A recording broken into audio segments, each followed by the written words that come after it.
खाने काबा की तरफ मुंह करके नमाज पढ़ने के साइंसी फायदे आपके दिमाग को उड़ा देंगे। रोजाना की नमाज उम्र बढ़ने के अमल को सुस्त कर देती है। दुनिया की हर चीज एक मखसूस पैमाइश के मुताबिक बनती है। हर मुसलमान दिन में 5 बार काबे की तरफ मुंह करके नमाज पढ़ता है। अगर आप इस चैनल पर नए हैं तो चैनल को सब्सक्राइब कर दें और बेल के बटन को दबा दें ताकि आपको नई वीडियो का नोटिफिकेशन मिल सके। 1400 साल पहले सूरह बकरा की ये आयत नाज़िल हुई जब रसूलुल्लाह सल्लल्लाहु अलैहि वसल्लम को अल्लाह ताला ने हुक्म दिया कि वो यरूशलेम की मस्जिद अक्सा से मुंह फेर लें और मक्का मुकर्रमा में काबा की तरफ मुंह करके अल्लाह ताला से दुआ करें। और इसीलिए हमने आप मोमिनों को एक सीधी जमात बना दिया है ताकि आप इंसानियत पर गवाह बने और रसूलुल्लाह आप पर गवाह हैं कि हम आपकी नमाज की साबका सिमत सिर्फ इसलिए तफवीज़ करते हैं कि जो लोग रसूल के साथ वफादार रहेंगे इन लोगों से जो ईमान से महरूम हो जाएंगे। ये यकीनन एक मुश्किल इम्तिहान था सिवाय इन लोगों के जो अल्लाह की तरफ से हिदायत याफ्ता हैं और अल्लाह आपके साबका अमल में कभी रियायत नहीं करेगा। बेशक अल्लाह इंसानियत पर मेहरबान और नहायत रहम करने वाला है। आयत 2:143 ए मोहम्मद, हमने यकीनन आपका चेहरा आसमान की तरफ फिरते देखा है और हम यकीनन आपको इसकी तरफ मोड़ देंगे जिससे आप खुश हो जाएंगे। तो अपना रुख मस्जिदुल हरम की तरफ फेर लें और जहाँ कहीं भी हो अपना रुख इसकी तरफ कर लें। बेशक जिन लोगों को किताब दी गई है वो जानते हैं कि ये इनके रब की तरफ से हक है और अल्लाह इससे बेखबर नहीं जो वो करते हैं। बहुत से लोगों का दावा है कि मुसलमान काबा की इबादत करते हैं जैसे गैर मुस्लिम बुतों की पूजा करते हैं, लेकिन ये सच नहीं है। मुसलमान काबा की पूजा नहीं करते। सिर्फ मुसलमानों के दरमियान इत्तेहाद पैदा करने के लिए मुसलमानों में हम आहंगी पैदा करना है ताकि तमाम मुसलमान एक ही सिमत में नमाज अदा करें।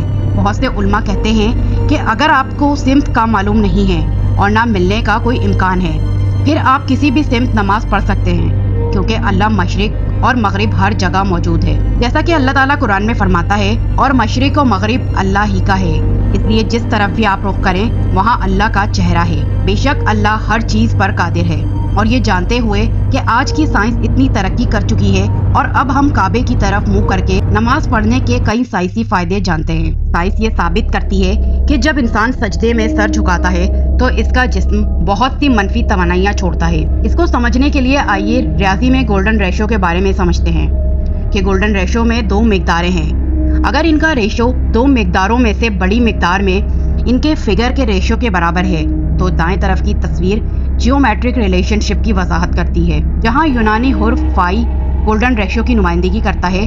गोल्डन रेशो को गोल्डन मीन या गोल्डन सेक्शन भी कहा जाता है। दुनिया में तकरीबन हर जगह पाया जाता है और अल्लाह ताला ने इस रेशो को इस्तेमाल किया है DNA से लेकर कहकशाओं तक तकरीबन हर चीज में पाया जा सकता है। अगर आप पेट से अपने पाँव तक के फासले को पेट से सर के ऊपरी हिस्से तक के फासले के साथ तकसीम करें तो 1.618 रेशो होता है। इस तरह हम देख सकते हैं कि एक इंसान गोल्डन रेशो की बुनियाद पर तख्लीक किया गया है और इसकी बुनियाद पर ढांचे को डिजाइन करने का ये बेहतरीन रेशो है।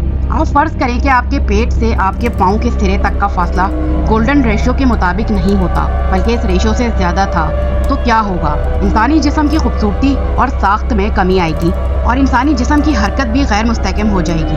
अगर इंसानी जिस्म गोल्डन रेशो की बुनियाद पर ना बनाया गया होता, इंसानी जिस्म के गोल्डन रेशो का मरकज पेट है।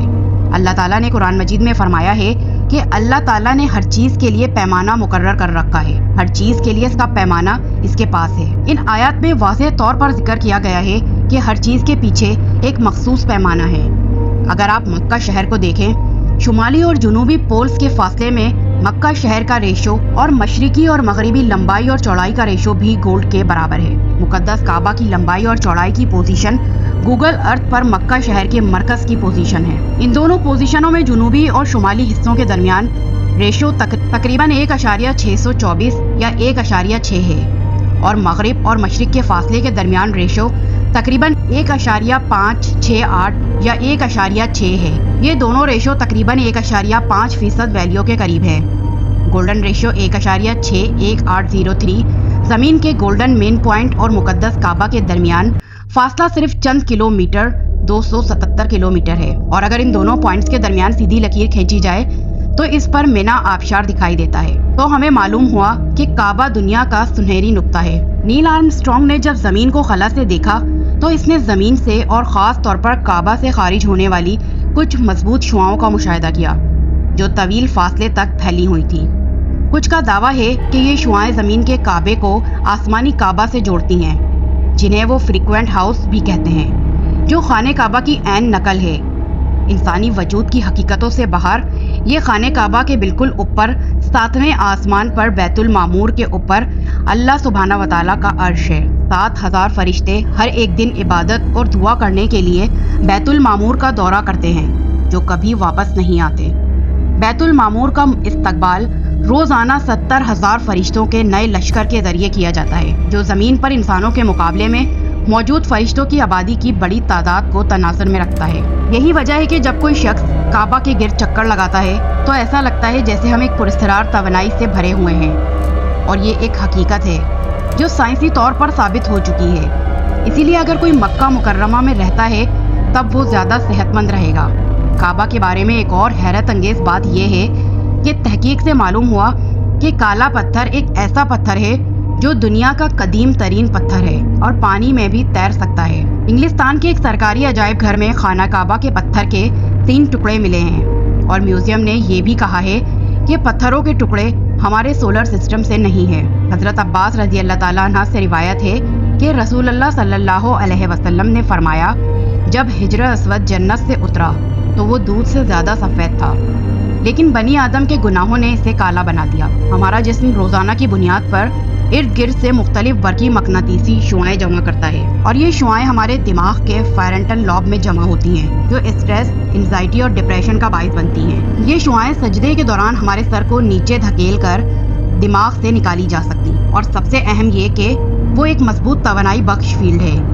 और अब हम जानते हैं कि मुकद्दस काबा के मजबूत फील्ड की सिमत कौन सी है। काबा की फील्ड स्ट्रॉन्ग एनर्जेटिक इन मनफी तवानाइयों को अपनी तरफ मुतवज्जा करती है। डॉक्टर एंड्रयू न्यूबर एक न्यूरो साइंसदान और मौलिज हैं, जिन्होंने न्यूरो मैगनिंग और दिमाग और रूहानियत के दरमियान ताल्लुक के शोबे में वसी तहकीक की है।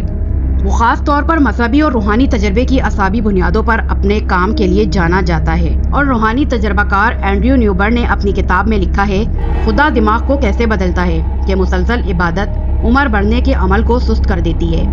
इसने बहुत सी दुआएं भी लिखी जो दिमाग के मुतादिद ढांचे और फंक्शन को मुस्तकिल तौर पर बदल देती हैं, और तमाम तारीफें तमाम जहानों के रब के लिए हैं, जिसने हर चीज़ को अपनी ताकत से तरतीब दिया। हम अल्हम्दुलिल्लाह कहते हैं कि अल्लाह ने हमें अपने रास्ते पर चलाया।